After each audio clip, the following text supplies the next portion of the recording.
I know collectively all of you rolled your eyes when Goten and Trunks messed up the fusion a second time after training on it, after they already messed it up during the events of Dragon Ball Super Superhero. I know you guys probably rolled your eyes right out of your head, but I want to ask you this question. Who messed up the fusion? Let me know in the comment section below, because in this video I can tell you exactly who messed up the fusion, but we're gonna delve deeper into what is going on in Dragon Ball Super, the manga, because the manga is giving us now a clear path as to what is going to happen with Goten and Trunks moving forward, because it's clear as day that Toyotaro wants to move past, and even Toriyama, they both want to move past Gotenks as a crutch for Goten and Trunks to be powerful. They're trying to move past it, and Chapter 102 gave us clear clues as to how they're doing it, why they're doing it, and giving us a hint as to what's coming next for these two characters. Let's get started. Goten and Trunks are honestly two of my favorite characters. I loved them when I saw them in Dragon Ball Super's Buu arc, and honestly when they first fused I was all sorts of hyped, because I feel like Gotenks has got such a coolness to him, such a sleekness to him that I personally enjoyed, like an edginess to him that I liked as a kid. It was when he became extra goofy that I didn't like him. It's when they relied on Gotenks and the fusion dance so much that I started to dislike him, and as time grew, this transformation in these two characters have been forgotten to time, especially in Dragon Ball, in its manga, in its anime. They just aren't important. But that is all about to change. And I'll be honest, it has changed, and it is going to continue to change. I found it very strange that instead of giving us a hint to the events of the superhero arc like they did with Broly, they decided to do the entire superhero arc in the manga. And I thought it was strange, but after digging deep, seeing the events after the manga, and knowing where Dragon Ball Super is going, I can finally tell you guys why they decided to do this. Because there are two main events in the Dragon Ball Super superhero storyline that you really just can't move past. You can't just brush it off like you can DBS Broly, where Broly just comes down and fights them and then gets defeated by Gogeta. You can kind of brush past that, and they did several times in the manga. But superhero has so much in it that it is detrimental to the future of Dragon Ball. And I'm not even going to mention Pan and her importance to the story, because her time will come. But I do think she's influenced a decision after the movie. But the two things that they cannot brush past from the movie are the training sessions they had on Beerus' planet with Broly, because you cannot brush past Broly twice, and the transformations of Beast and Orange. You cannot go past those. You cannot just brush right past those. That's the reason they had to put them in the manga. Even though we just watched it, they had to put it in there. But Toyotaro knew this is a perfect chance to dive into the future of Dragon Ball. Who's going to be important in the future? How can they keep the storyline fresh? Who is going to take the mantle over next? Of course, Pan is the main highlight of the DBS story in Superhero. She is a pivotal character in that movie, but she is still too young. So what did Toyotaro decide to do? He gave us an entire prequel arc with Goten and Trunks, and how they deal with high school stuff, how they deal with being superheroes, how they deal with their storyline with Dr. Hito. Important things that go into superhero, and they answer a lot of questions. But realistically, that was the first part of Toyotaro and the entire team behind Dragon Ball, giving us focused stories on other characters that are not Goku and Vegeta. This is a focused story on the next generation, Goten and Trunks, and in that we saw what drives their motivation. They're teenagers. Trunks wants Mai. They want to be superheroes. They literally fight crime together. They're attached to the hip together. There is a huge emphasis on them being together in the prequel arc. And that is something that this last chapter literally talks about without saying anything. It talks about it and talks about why they need to move past this, because it gave us what we're familiar with, Goten and Trunks always being together. Now, they didn't fuse, but they are basically two halves of the same superhero. So we got to see them working in tandem, working as a team in that storyline. But them working as a team still comes with a lot of flaws. Enter DBS Superhero. This is the reason that we get Fat Gotenks.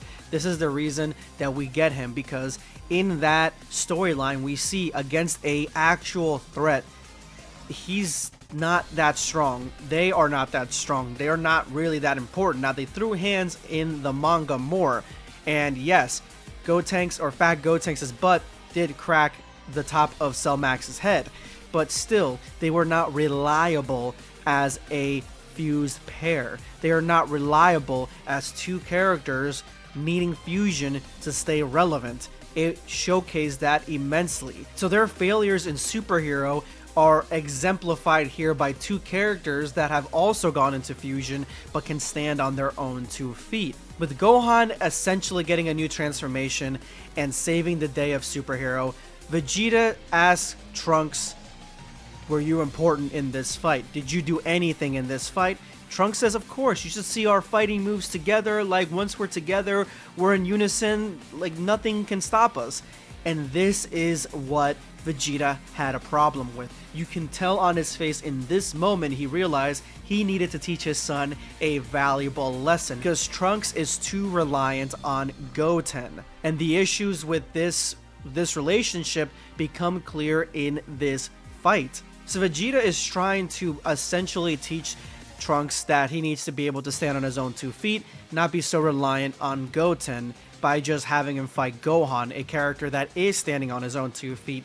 And when Goten and Trunks fight Gohan, they do pretty decent, but when they do their first move in unison, they completely miss Gohan. And the metaphor here is the helmet, because Gohan tells them to take off the helmet. This is a metaphor, and it was a great metaphor by Toyotaro, because he tells them to take off the helmet so they can see better, because they're not seeing the picture, the big picture. Goku even says on the sidelines that was a lot of wasted movement, because it absolutely was. They literally accomplished nothing by being flashy like that. Now, when they take off their helmets and sight is restored to Trunks and Goten, they do a hell of a lot better, especially once transforming into Super Saiyans. And so when they fight Gohan, they are literally fighting really well as a team, and that's fine. They are probably two of the warriors that have the most potential in this game. They have the most potential fighting together, and they could possibly have the most potential fighting separately. Like, this duo is a better duo fighting wise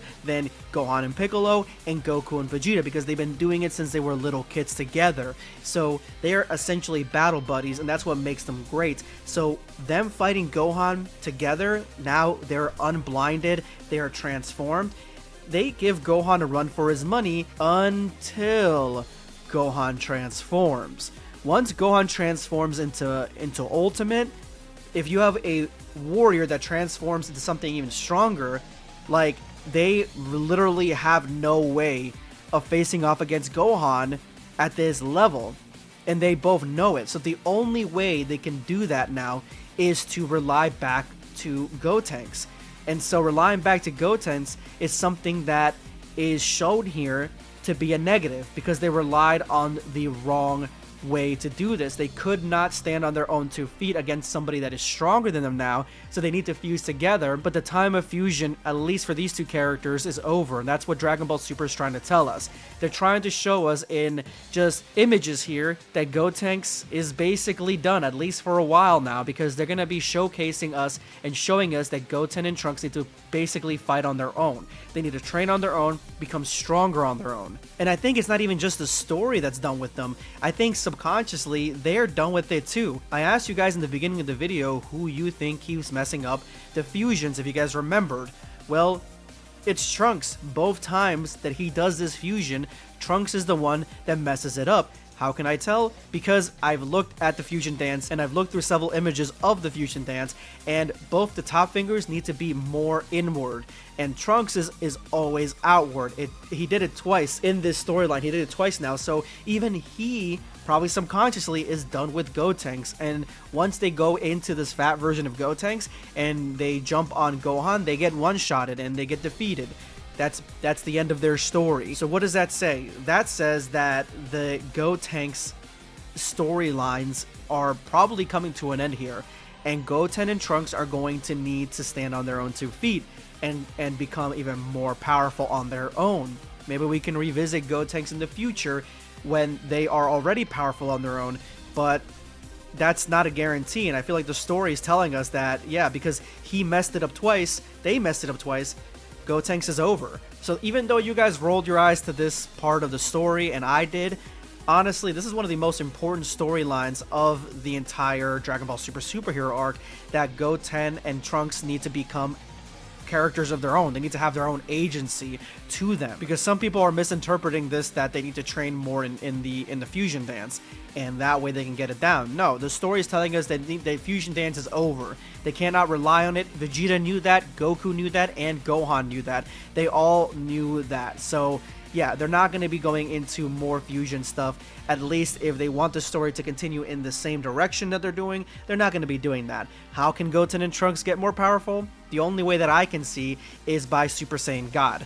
Once they get access to Super Saiyan God, similar to how Vegeta did, they can literally train to go into Super Saiyan Blue and do other things now, be powerful characters on their own. I'd be highly surprised if the next storyline doesn't have Goten and Trunks gaining power in their own right, either through Super Saiyan God or some other way that is maybe their own way of doing things. But I feel like Super Saiyan God would be great for these 2 characters, gives them a lot of room to play with the transformation, since it's got so many different abilities and things that it can do.